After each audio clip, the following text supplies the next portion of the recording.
Hi everyone, today we're going to do the video first. So we got a new camera today, so it's new.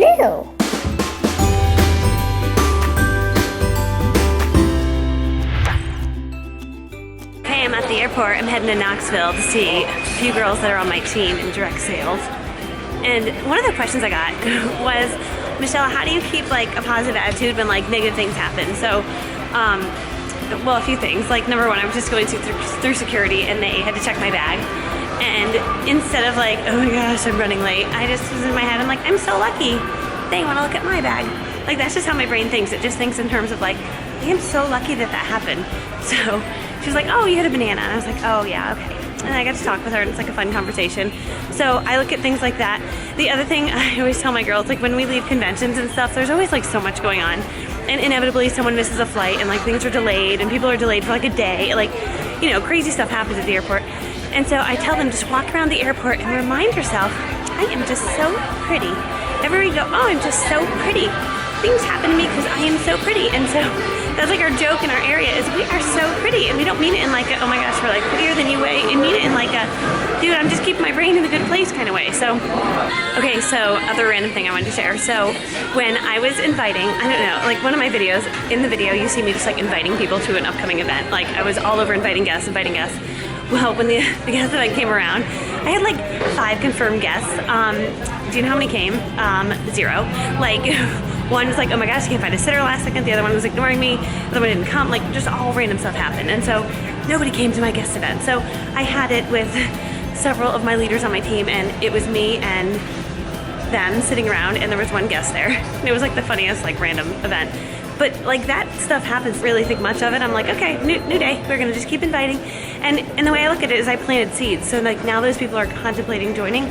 So now I can just follow back up with them. So another random thought is if it fails, still you planted a seed and you move your business forward in some way. So it's always a good thing. Okay, here's another random airport thought for you. I love when I'm like running late for the airplane because then they personally invite you onto the plane. So like, I was like talking to my mom and I wasn't paying attention. They were like, Michelle Cunningham, final boarding call. And I was like, thank you.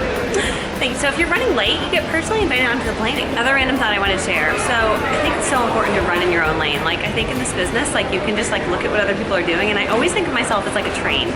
And my train is running on its own track. And I am on my own track doing my own business with my own goals. And my own competition exists between me, myself, and I. And so I don't look left or right. Yes, I'm inspired by other people, but I'm never jealous. I think jealous is a bad word. I think inspired is a better word. So I'm inspired by other people. I'm like, wow, okay, you can do that many faces in a month. Wow, that's more than I thought. You know, I thought 100 was a good number, but you're doing 200.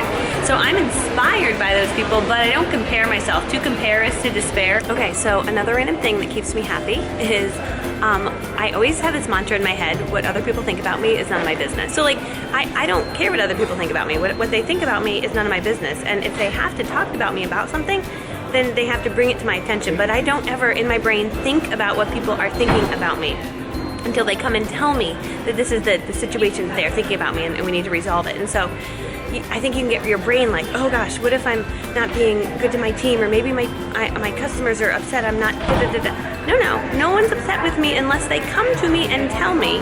I am not a mind reader. I'm too busy working that I don't have time to think about those things. So I think that's another way that I keep really happy is what other people think about me is none of my business. And if you have an issue, well, I don't know about it until you bring it to me because I am not a mind reader.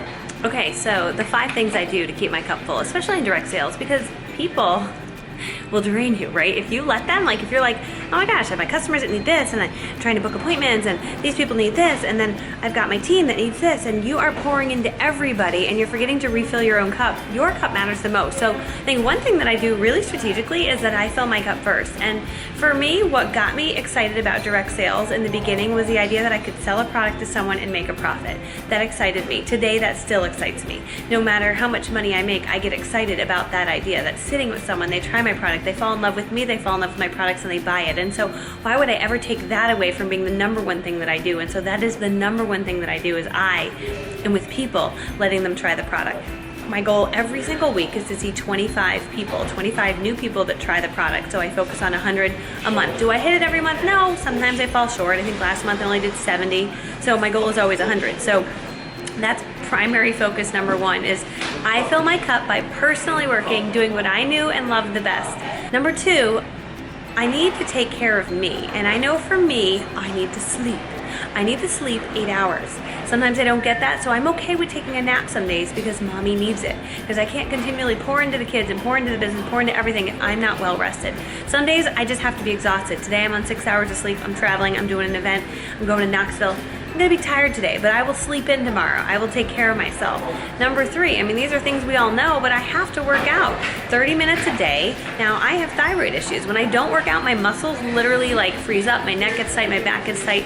So I consider that a blessing. It's a blessing that I actually have to keep in shape because of this thyroid thing. So if you feel like your neck hurts or your back hurts or anything, I was going to a chiropractor, I was spending all this money when I realized, oh my gosh, if I just do ab workouts and I do a quick 30-minute workout, I do this great one from Beachbody. I signed up for their $99 a year. I don't even sell for Beachbody, I'm just telling you, that's what I did. It's a company, you can sign up, it's another direct sales company. Signed up for $99 a year, I get all their different workouts. That's what I do, and that's been really great because I can just plug in a 30-minute workout. I do the 21-day fix, that's what I'm on right now, it might change, but 30 minutes a day, that keeps me in a really good place. So that, when I don't do that, or if it goes 2 days, my sleep starts to be bad, I can't fall asleep at night. I just am one of those people, I have to get that energy out of me, and I don't always enjoy doing it, and sometimes my muscles hurt, and sometimes it's hard, but I fight through it because I know that it's gonna keep me stable and steady and available for other people. Then 4th thing that I do, super important, is I eat right. So yes, I cheat occasionally, but I know for me, I have to eat right. So that includes meat, fruits, and vegetables. Like, that's what I need to eat. And so when I don't cheat, I feel great, my skin looks great, I have more energy to give. A new thing that I learned at my Cleveland Clinic functional medicine class is meditation. So it's just a really cool thing that I do. I literally will sit for 10 minutes, I try to do it once a day, and you're not allowed to think about anything, which is really hard to do, by the way. But I'll sit there and I just go like this, and you rest your whole body and you sit in a chair, and for 10 minutes you think about nothing. And inevitably your brain's like, ooh, there's an idea, and you're like, nope, nothing. And you're like, nothing. I'm like, wait, but I'm thinking about something. I'm like, no, there's nothing, nothing. Just thinking, I'm breathing. Like, literally, that's what I do. So I'm like trying to think about nothing while I'm sitting there. So that's ultimately my goal, is to do that for 10 minutes a day. You can do it in the morning, you can do it at night, you can do it in the middle of your day. I did it on the airplane today because I was like, well, I'm kind of bored. So you can do that kind of anywhere that you are, but that brings you like just like much more peace and more like calm. My primary focus is working my business. I'm working my business, seeing people, putting the products on people, but also keeping my personal recruiting #1 front and center. I try to recruit 5 personal team members every month. Sometimes I shoot for 10. But those 2 things, personally selling and personally recruiting, because in my company, and probably in your company too, you get paid the most on those activities, right? So why would you go and focus on everybody else when those are most important first? And then from there I focus on, okay, now I gotta help my team members. I gotta help them to sell a lot, and I gotta help them to recruit a lot. So I save time for them every day too. So they get my time also, but not until I have already poured into my own cup. Because if you pour all of your water into everyone else first, you have nothing left in you. You have nothing left to give, and you feel just like defeated. And so I don't ever operate in a defeated mode. And if I feel defeated, I take a break. I go take a nap. I go sit and watch TV for an hour. I just take a break. I meditate. I eat healthy. I work out. Working out's usually my go-to. But I do something to bring myself back up to a state that's going to be able to like actually help other human beings. I believe that Facebook is like the highlight reel of everybody's life. So like, you go on Facebook and you see everybody's highlight reel, and you're there in your mundane life, like cleaning toilets and taking care of everything, and you go and you see everyone's highlight reel and you're like, ugh. So just remember that the highlight reel of Facebook is fake. I got dragon teeth. What kind of dragon are you? I don't know. How old are you? 3. Okay, we just came up with a song that's gonna help you get through any tough situation. Are you ready? My friend Sierra is going to be my backup music. I don't care what you think. I just smile and keep myself in sync. Oh wait, we messed up. I don't care what you think. Boom, boom. I just smile and keep myself in sync. I'm a sweet human on the planet, and it's not my fault you're volcanic. I don't care what you think.